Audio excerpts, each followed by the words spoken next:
ليظهره على الدين كله ولو كره المشركون أشهد أن لا إله إلا الله وحده لا شريك له وأشهد أن محمدا عبده ورسوله اللهم صل وسلم وبارك على محمد وعلى آله وأصحابه ومن تبعهم بإحسان إلى يوم الدين. قال الله تعالى في كتابه الكريم أعوذ بالله من الشيطان الرجيم يا أيها الذين آمنوا اتقوا الله حق تقاته ولا تموتن إلا وأنتم مسلمون. اللهم صل وسلم وبارك على محمد وعلى آله وأصحابه ومن تبعهم بإحسان إلى يوم الدين. Masyaallah muslimin, bapak-bapak, ibu-ibu, jamaah salat maghrib yang kita semua semoga senantiasa dirahmati oleh Allah Subhanahu wa taala. Alhamdulillah, di sore hari ini kita patut senantiasa bersyukur kepada Allah. Allah Subhanahu wa taala takdirkan kita menutup lembaran kehidupan kita hari ini dengan ibadah, dengan amal saleh, dengan ketaatan, yakni melaksanakan salat maghrib secara berjamaah. Mudah-mudahan ibadah dan amal saleh yang kita kerjakan selama seharian ini semuanya diterima oleh Allah, disempurnakan pahalanya dan menjadi sebab diampuninya semua dosa-dosa kita. Kita patut bersyukur bahwa setelah kita laksanakan salat maghrib ada waktu untuk sama-sama duduk di majelis ini, majelis ilmu, untuk kembali sama-sama belajar memahami isi kandungan Al-Quran dan sunnah-sunnah Rasulnya yang mulia sallallahu alaihi wasallam yang diangkat dan diketengahkan oleh seorang ulama besar, yaitu Al-Imam An-Nawawi Asy-Syafi'i dalam kitabnya Riyadhus Shalihin. Dan kitab ini masyhur dikaji oleh kaum muslimin di seluruh penjuru dunia, bukan hanya di Indonesia. Dikaji di majelis-majelis ta'lim, di pondok-pondok pesantren, di sekolah-sekolah Islam, dan di majelis-majelis yang di sana ada kajian tentang ajaran Islam. Maka kita termasuk hamba-hamba Allah yang berusaha untuk mengambil faedah dari kitab yang mulia ini.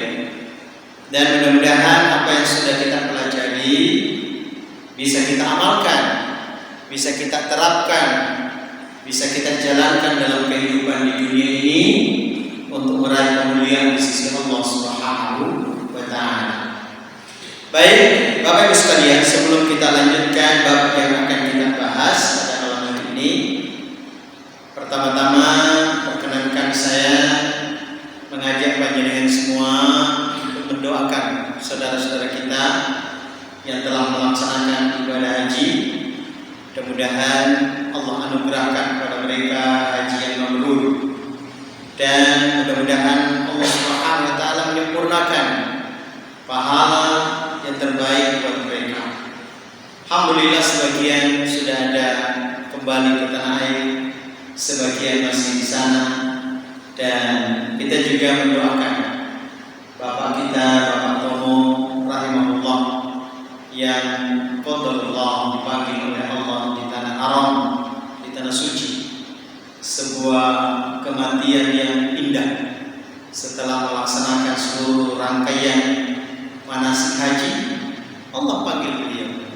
Mudah-mudahan ini adalah salah satu di antara tanda-tanda husnul khatimah. Pada keluarga yang ditinggalkan, kita doakan semoga diberi ketabahan dan kesabaran, dan senantiasa mendoakan beliau supaya ibadah amal salehnya diterima oleh Allah Subhanahu wa taala. Di tengah-tengah kesedihan karena kehilangan sahabat kita, tetangga kita, jamaah kita, tentu kita merasa iri dengan beliau, karena ini salah satu tanda-tanda husnul khatimah. Baik, alhamdulillah, malam ini kita akan membahas bab yang ke-48. Pertemuan yang lalu kita bahas kepada seseorang. Malam ini kita akan bahas kaitan dengan bab yang ke-47 itu, yaitu at-tahdhiru min ida'is salihina wad-dhafati wal masakin. Ancaman dari menyakiti orang-orang saleh dan kaum yang lemah, anak-anak yatim dan fakir miskin. Jadi dalam bab ini Al-Imam An-Nawawi mengangkat ayat-ayat yang menjelaskan dan menegaskan tentang ancaman Allah kepada siapapun yang menyakiti orang saleh, menyakiti hamba-hamba Allah yang saleh, demikian juga menyakiti hamba-hamba Allah yang lemah, baik lemah ekonominya dalam kondisi miskin, lemah karena tidak ada perlindungan dalam keadaan yatim, lemah mungkin karena dia termasuk hamba Allah yang tidak memiliki kedudukan dan sebagainya. Maka dalam ajaran agama kita yang mulia ini, Allah Subhanahu wa taala mengajarkan kepada kita, begitu pula hadis-hadis Rasulullah mengajarkan kepada kita bahwa bagaimanapun kondisinya kita tidak boleh menyakiti orang lain, khususnya orang-orang saleh.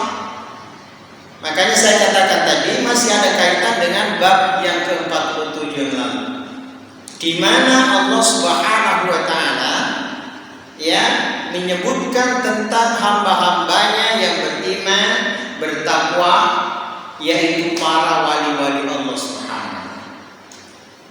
Ya. Dan Allah sebutkan tentang bagaimana keadaan mereka.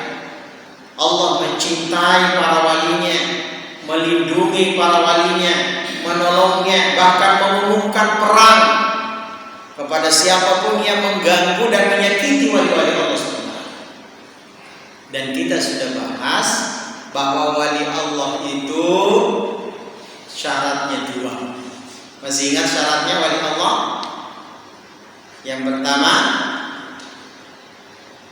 pertama beriman, yang kedua bertakwa. Itu syaratnya menjadi wali Allah. Jadi wali Allah itu tidak mesti harus memiliki kelebihan atau keluar biasaan atau yang sering disebut karomah. Ya, tidak mesti. Bahkan kita tidak boleh terkecoh dengan karomah, dengan keluar biasaan yang dimiliki seseorang. Yang harus menjadi patokan adalah iman dan takwanya, bukan kelebihan dan keluar biasa. Nah, banyak orang yang memiliki keluar biasaan, tapi bisa jadi dia bukan wali Allah. Dia ditolong oleh syaitan atau jin yang kufur. Ya, banyak jenisnya.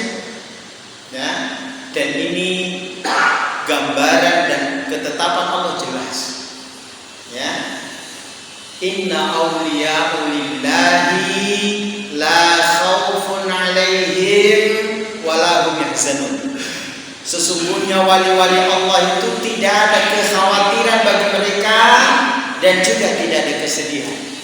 Mereka tidak pernah rasa takut, mereka tidak pernah rasa sedih. Orang-orang wali-wali Allah itu. Ya, siapa mereka? Dijelaskan pada ayat berikutnya. Alladzina amanu wa hum yattaqun, yaitu mereka-mereka yang beriman dan bertakwa kepada Allah Subhanahu. Jadi jangan sampai kita kemudian meremehkan orang. Jangan sampai dia lemah, serba kekurangan, ya, tidak ada pelindung, tidak terkenal, ya. Jangan sampai dia wali Allah. Jangan sampai dia memenuhi syarat sebagai wali Allah, yaitu dia beriman, dia bertakwa kepada Allah. Siapa yang tahu? Kita tidak tahu. Karena kemuliaan seseorang di sisi Allah itu kan ditentukan oleh iman dan takwanya. Nah, disinilah kenapa dalam bab ini Al-Imam An-Nawawi ya menjelaskan tentang ancaman Allah bagi orang-orang yang menyakiti orang-orang salih, hamba-hamba Allah Subhanahu wa taala yang beriman dan bertakwa kepada Allah Subhanahu wa taala. Saudara-saudara yang dirahmati Allah SWT, sebagaimana yang pernah saya jelaskan di tempat ini bahwa menzalimi atau menyakiti orang lain dalam ajaran Islam termasuk dosa besar. Termasuk dosa besar. Bagaimanapun bentuknya. Ya, dan kepada siapapun tidak boleh kita melakukan keburukan, kejahatan dan menyakiti mereka. Barang siapa yang menyakiti atau menzalimi orang lain, pelakunya akan mendapatkan balasan dari Allah Subhanahu di dunia maupun di akhirat. Coba lihat. Bahkan kata Rasulullah SAW, tidak ada dosa yang disegerakan balasannya di dunia dan menunggu nanti di akhirat kecuali berzalim, menyakiti orang. Rasulullah SAW bersabda dalam sebuah hadis yang diriwayatkan oleh Al-Bukhari dalam Adabul Mufrad dan diriwayatkan juga oleh Ahmad. Beliau sallallahu alaihi wasallam bersabda, "Ma min dzambin," tidak ada satupun dosa, ajdaru an yu'ajjilallahu ta'ala li sahibihi al-'uqubata fid dunya, yang mana Allah akan segerakan balasannya dalam kehidupan di dunia, ma'a ma yadakhiruhu lahu fil akhirah, dan menunggu adab nanti di akhirat juga kalau dia tidak bertaubat. Minal baghi, kecuali perbuatan dosa kezaliman, menyakiti, menzalimi, wa qati'atir rahim, dan memutuskan tali silaturahmi. Ini hadis sahih diriwayatkan oleh siapa tadi? Al-Bukhari dan Ahmad. Maka hati-hati Bapak Ibu sekalian, jangan sampai kita menyakiti orang lain. Nah, mari kita lihat bentuk-bentuk menyakiti atau dalam bahasa kerennya sekarang itu membuli. Membuli. Ini bahasa keren, bahasa media itu bullying atau bullying, membuli. Ya, menyakiti orang lain. Bentuk-bentuknya seperti apa? Yang pertama dalam bentuk verbal, ucapan, lisan. Contoh, menghina, mengejek, mengolok-olok, mengintimidasi, mengancam, ya, semua itu bisa menyakiti seseorang.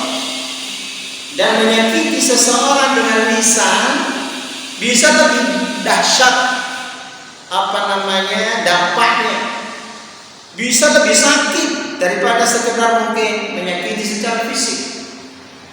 Ya, jadi ketika seseorang disakiti secara lisan bisa jadi lebih sakit daripada menyakiti dengan fisik. Ini cara atau bentuk menyakiti orang lain yang pertama, dengan verbal, dengan lisan.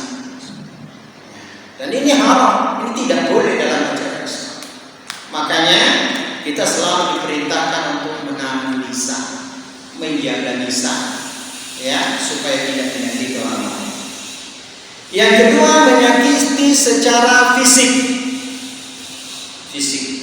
baik memukul, menendang, ya, melukai dan sebagainya. Itu tidak boleh. Bahkan dalam Islam itu, Bapak Ibu sekalian, ketika kita berjalan di tengah keramaian, kalau kita bawa senjata tajam, itu harus dimasukkan di sarungnya. Kalau kita bawa panah itu harus dibungkus ujungnya. Supaya apa? Supaya tidak menyakiti orang lain. Supaya tidak menyakiti orang lain. Coba lihat betapa banyak, ya, bentuk-bentuk syariat yang meminimalisir, mencegah jangan sampai kita menyebabkan tersakitinya orang lain. Yang ketiga, menzalimi atau menyakiti dalam bentuk sosial. Contoh, mengabaikan, tidak peduli, mengucilkan, menyebarkan aibnya, atau menyebarkan rumor mungkin di media sosial dan sebagainya, ya, yang menimbulkan sakit hati pada diri orang lain. Nah, itu tidak boleh. Jadi siapapun di antara saudara-saudara kita dalam kehidupan berumah tangga dan bertetangga, ya kita harus peka, ya, bergaul, merangkul dengan mereka. Tidak boleh kita sisihkan, tidak boleh kita kucilkan. Bahkan dalam sebuah hadits yang mungkin panjenengan sudah pernah dengarkan, ketika ada 3 orang duduk dalam sebuah majelis, 2 orang ini tidak boleh bisik-bisik tanpa melibatkan yang ketiga. Tidak boleh. Coba lihat itu, sempurnanya ajaran Islam, tingginya, ya, kemuliaan ajaran Islam. Supaya apa? Supaya yang ketiga ini gak sedih, gak merasa dikucilkan, gak merasa minder. Oh, saya ini orangnya mungkin rendah, ya, hina, sehingga tidak diajak ngomong. Gak boleh. Ketiga-tiganya harus diajak, ya. Itu salah satu bentuk. Yang keempat, menyakiti dari sisi hartanya, ya, mengambil hartanya, merampasnya, menipunya dan sebagainya, ya. Dan ini sangat besar ancamannya dalam ajaran agama. Kita saksikan hari-hari ini, Masya Allah, betapa banyak kejadian-kejadian kita saksikan di sekitar kita, atau kita lihat dari media sosial, di video-video. Betapa banyak orang yang gampang-gampang saja merampas, mengambil hak milik saudaranya dengan cara penipuan dan sebagainya. Apalagi sekarang cara-cara penipuan online, Masya Allah, ya, saudara saya di kampung itu kena 10 juta. Ya, di telepon, Masya Allah, ngomongnya luar biasa, indah omongannya, digiring, kemudian ke ATM dia transfer, Masya Allah, 10 juta, saudara saya. Ya, betapa mudahnya hari-hari ini orang yang mengambil, merampas, ya, menipu saudara, ya, dari sisi. Dan ini semua bentuk-bentuk kezaliman, kejahatan, dan menyakiti saudara sesama muslim. Mungkin ada yang bertanya, sebenarnya apa penyebabnya, atau kenapa seseorang itu menyakiti dan membuli orang lain? Yang pertama, mungkin karena seseorang itu merasa memiliki kelebihan dibanding dengan orang yang disakiti, memiliki keunggulan, memiliki martabat dan derajat, merasa memiliki martabat dan derajat lebih dari orang lain.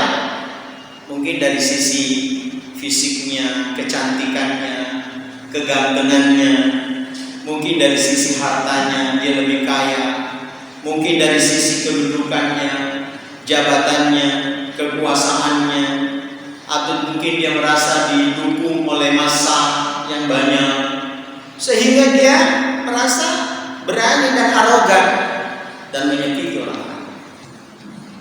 Nah, makanya siapapun di antara kita ketika diberikan oleh Allah ujian berupa jabatan, kedudukan, kekuasaan, berhati-hatilah. Karena jalan ini, kondisi ini sangat mengundang seseorang itu berbuat dolim kepada orang lain. Ya, ketika dia memiliki kekuasaan, itu sangat besar peluang untuk mendolimi orang lain. Maka pemerintah, penguasa yang adil itu langka, spesial, ya, karena memiliki peluang untuk melakukan keburukan, merampas harta orang, mendolimi orang, ya, menjatuhkan harkat martabat seseorang dan seterusnya. Dan telah berlalu begitu banyak pelajaran. Ketika seseorang diberikan kekuasaan, mereka melakukan kesemena-menaan, kezaliman kepada orang lain yang lemah. Ya. Dan kita lihat, masya Allah, Fir'aun, Namrud, dan raja-raja yang pernah berkuasa, ya, betapa mereka melakukan kezaliman kepada orang lain. Hatta penguasa kaum muslimin zaman kekhalifahan Abbasiyah, ya, ada namanya Al-Hajjaj ibnu Yusuf, menumpahkan darah sesama kaum muslimin, insyaallah. Ya, kita bisa lihat sejarah perjalanan kehidupan manusia. Tuh, karena diberikan ujian oleh Allah berupa kelebihan, kedudukan, kemuliaan, sehingga menyakiti orang lemah. Yang kedua bisa jadi karena balas dendam. Dan yang parah itu kalau dia balas dendam kepada orang yang bukan pelaku yang menyakiti dia. Contohnya, mungkin dulu orang tuanya disakiti oleh orang tua yang lain, terus dia dendam kepada anaknya. Ya, dia dendam kepada anaknya, dia sakiti anaknya, dia bully, dia apa dan sebagainya. Padahal bukan dia pelakunya. Bisa jadi terjadi begitu. Maka kita sebagai seorang muslim selalu diajarkan untuk memberi maaf, menghilangkan dendam dalam hati. Ya, dan memang sering terjadi Bapak Ibu sekalian, dendam kesumat itu bisa menimbulkan atau membangkitkan keburukan, kejahatan seseorang sehingga menyakiti orang lain. Baru-baru saja kita lihat ada tayangan di Lumajang kalau tidak salah. Anaknya masih umur 8 tahun, ayahnya dibantai dibunuh. Ya, kemudian pembunuhnya ini masuk penjara. Dia tunggu selama 8 tahun. 8 tahun pembunuh ayahnya keluar, tidak pulang-pulang ke rumahnya karena dia bertetangga. Suatu saat mungkin sudah merasa aman, dia pulang ke rumahnya. Baru masuk rumah, didatangi sama anaknya tadi, dibantai sekalian. Itu dendam. Itulah.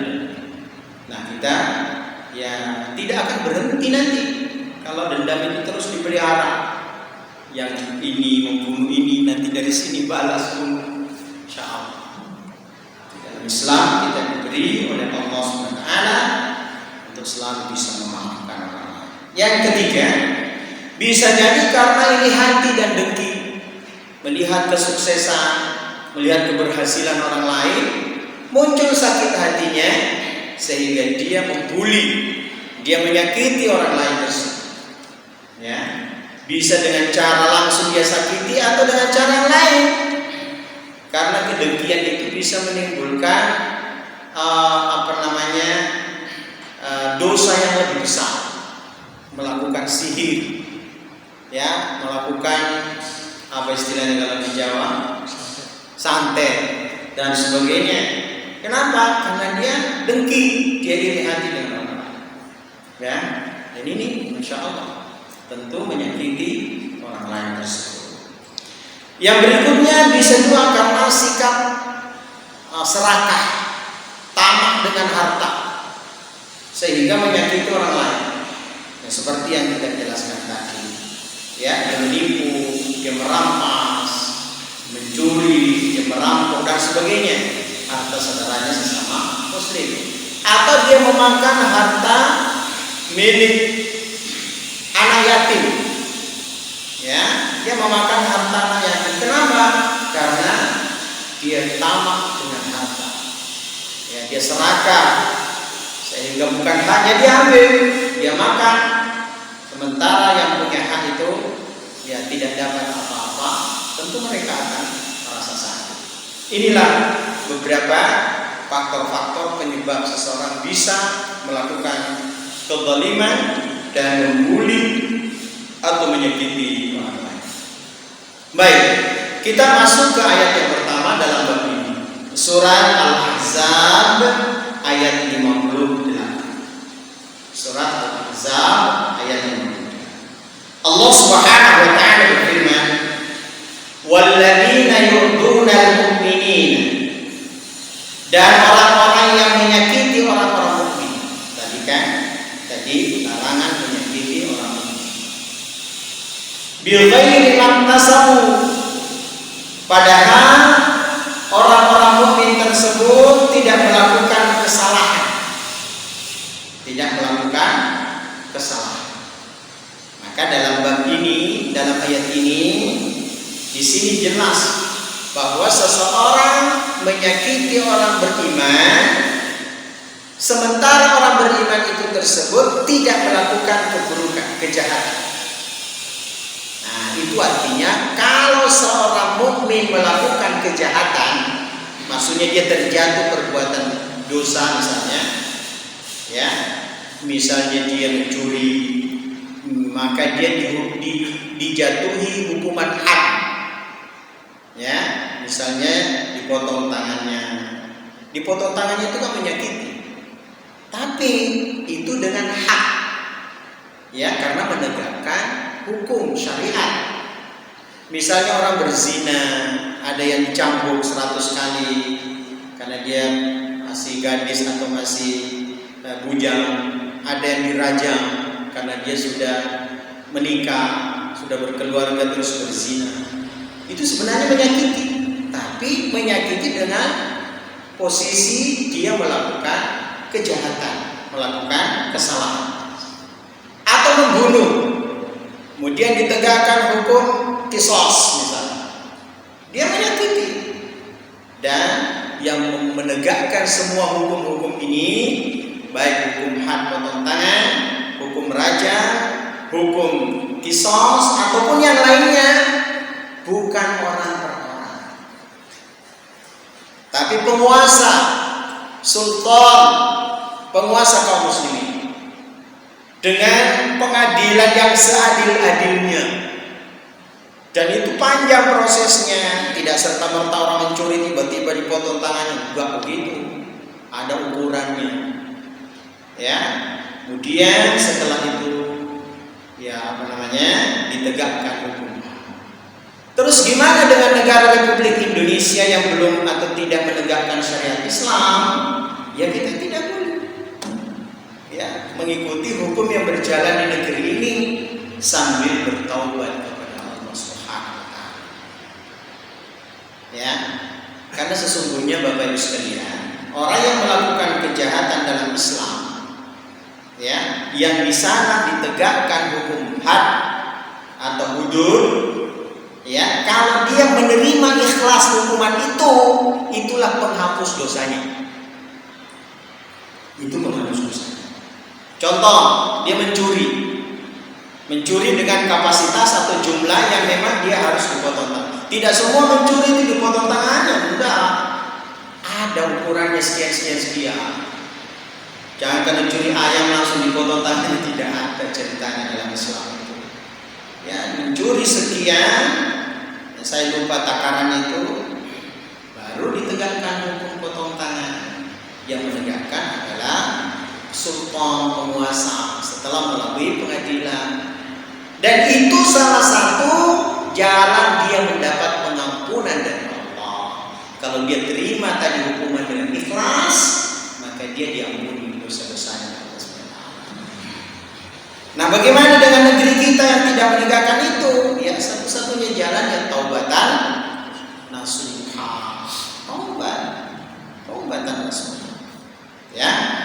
Nah, orang-orang yang menyakiti orang mukmin, baik itu laki-laki maupun perempuan, bukan karena kesalahan yang dia perbuat, maka sesungguhnya faqad ihtamalu buhtanan wa ithman mubina. Sungguh dia telah memikul kebohongan dan kejahatan atau dosa yang jelas-jelas, yang terang benderang. Kita harus berusaha untuk menghindarkan diri dari menyakiti orang lain. Nah, berdasarkan atau berkaitan dengan hal ini, Rasulullah SAW pernah bersabda, "Man darra adarra." Barang siapa yang menyakiti, memudaratkan orang lain, maka Allah akan menyakiti diri. Allah akan memudaratkan diri. Ya. Wa man syaqqa syaqqallahu alaihi. Barang siapa yang memberikan kesulitan, menyempitkan orang lain, maka Allah akan memberikan kesulitan dan menyempitkan diri. Kita harus hati-hati Bapak Ibu sekalian. Nah, kalau begitu ada yang bertanya, Ustaz, kalau begitu apa dalam Islam ada hukum karma? Apakah dalam Islam itu ada hukum karma? Jawabannya tidak ada penjelasan berkaitan dengan hukum karma dalam Islam. Itu mungkin di agama lain. Tapi dalam Islam itu tidak ada hukum karma. Hanya saja hadis-hadis dan ayat-ayat Al-Quran menegaskan kepada kita bahwa seseorang itu akan diberikan balasan sesuai dengan perbuatannya di dunia maupun di akhirat, kecuali dia dimaafkan, diampuni oleh Allah dengan taubat, dengan istighfar. Makanya doa yang paling sering diulang-ulang Rasulullah, itulah doa yang diajarkan Rasulullah supaya kita diampuni dosa kita, dimaafkan oleh Allah Subhanahu wa taala.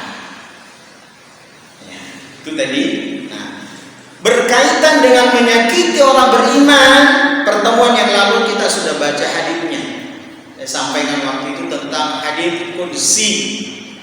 Rasulullah bersabda, "Man 'adali waliyah faqad adantuhu bil harb." Siapa yang memusuhi kekasihku, wali-waliku, maka aku umumkan perang kepadanya.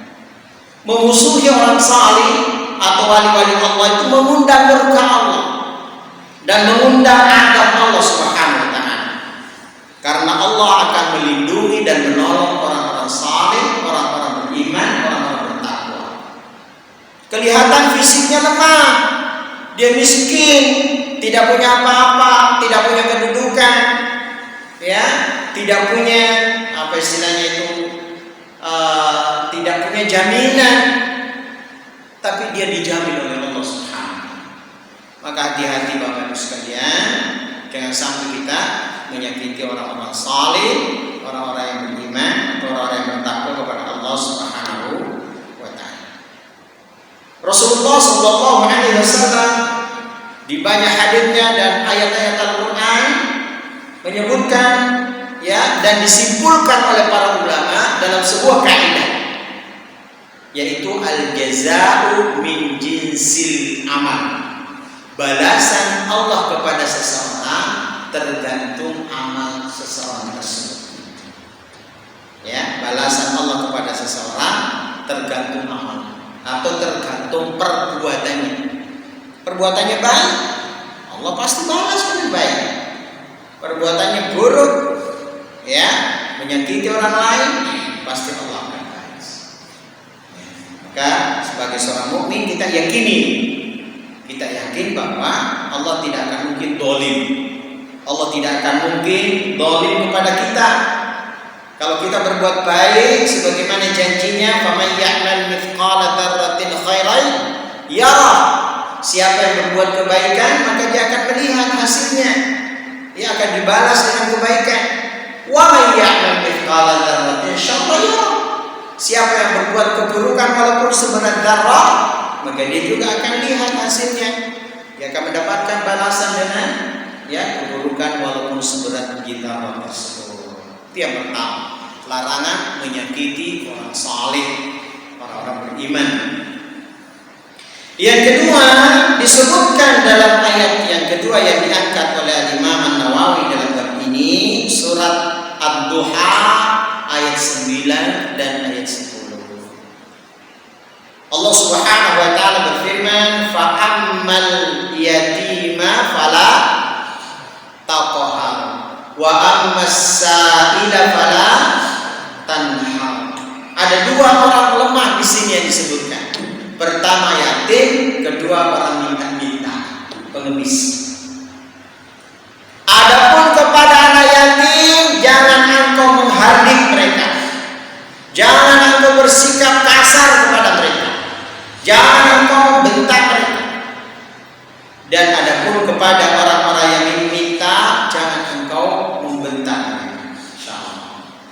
dua orang lemah disebutkan secara eksplisit dalam ayat ini. Nah, mari kita lihat. Pertama, anak yatim. Anak yatim itu sebenarnya secara batasan, secara definisi, anak yatim itu sebenarnya yang mana? Jawabannya, anak yatim itu adalah seorang anak yang ditinggal oleh bapaknya.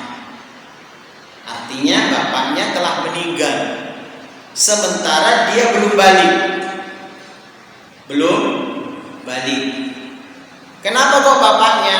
Karena yang bertanggung jawab memberikan jaminan nafkah kehidupan adalah bapaknya, bukan ibunya.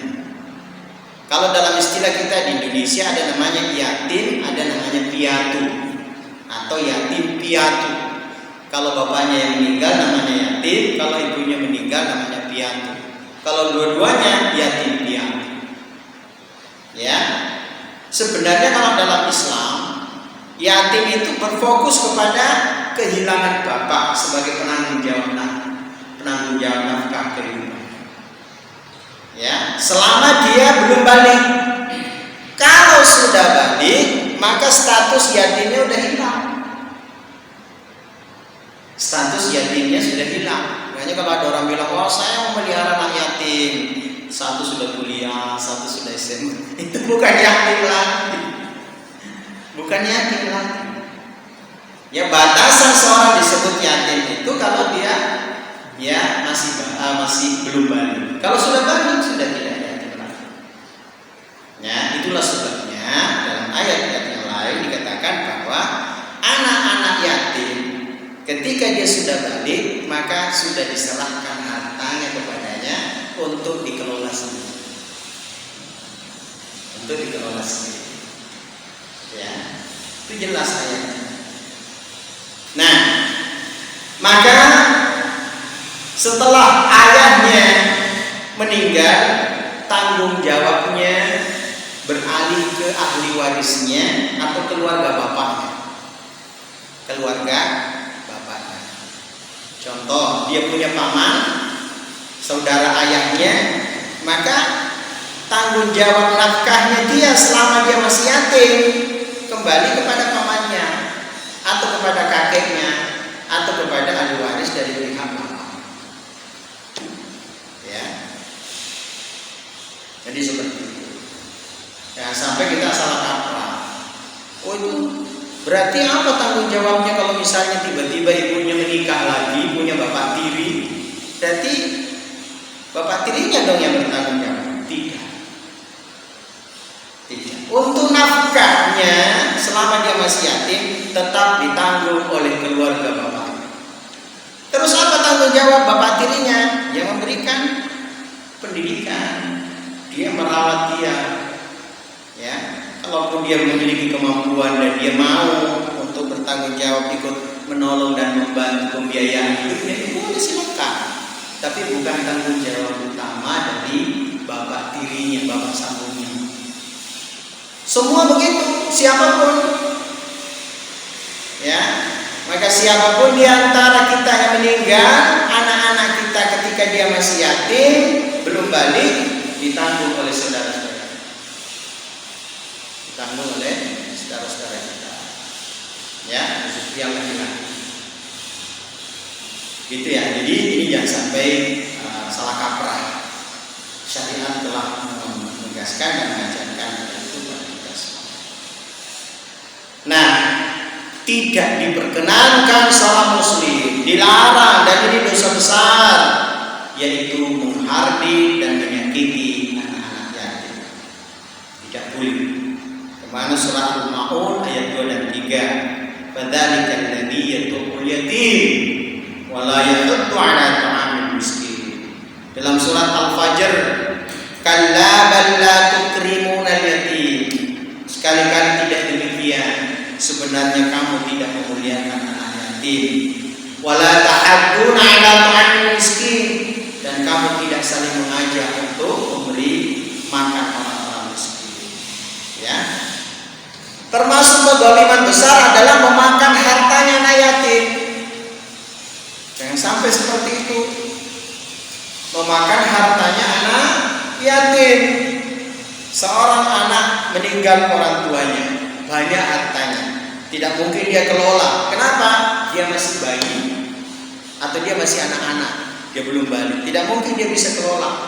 Hartanya harus disimpan, dirawat oleh siapa? Penanggung jawabnya tadi. Penanggung jawabnya, paman-pamannya. Kalau sudah dibagi warisannya, dia dapat warisan berapapun, disimpan. Tidak boleh dipakai, tidak boleh kecuali dalam ayat-ayat yang lain dikatakan bagi penanggung jawab yatim tadi boleh mengambil untuk dimanfaatkan untuk anak yatim itu sendiri. Ya, contoh anaknya sudah sekolah, belum balik tapi sudah sekolah. Hartanya tadi boleh diambil untuk membiayai sekolah, boleh. Tapi sekedar untuk itu tidak boleh secara zalim diambil untuk kepentingan pribadi. Karena itu masih haknya. Nanti setelah dia dewasa, setelah dia balik, disampaikan kepadanya bahwa ini warisan untukmu, ayahmu meninggal dan meninggalkan warisan dan ini bagianmu. Silahkan kalau kamu mau kelola, mau bikin usaha. Ya. Maka di dalam sebuah firman Allah surat An-Nisa ayat 10, innal ladzina ya'kuluna amwalal yatama, sesungguhnya orang-orang yang memakan harta anak yatim dzulman secara zalim, innama ya'kuluna fi butunihim nar. Mereka itu memakan atau memasukkan ke dalam perut mereka api neraka yang menyala-nyala. Wa sayaslawna sa'ira, dan mereka akan disiapkan bagi mereka neraka yang menyala-nyala tersebut. Ya. Dan lain-lain sudah kita pernah bahas tentang perintah untuk merawat anaknya. Yang terakhir yang disebutkan dalam ayat tadi, orang-orang yang lemah yang tidak boleh disakiti adalah pengemis, peminta. Bapak Ibu sekalian, meminta-minta itu ada dua jenis. Ada dua jenis. Yang pertama, meminta-minta karena terpaksa. Yang kedua, meminta-minta karena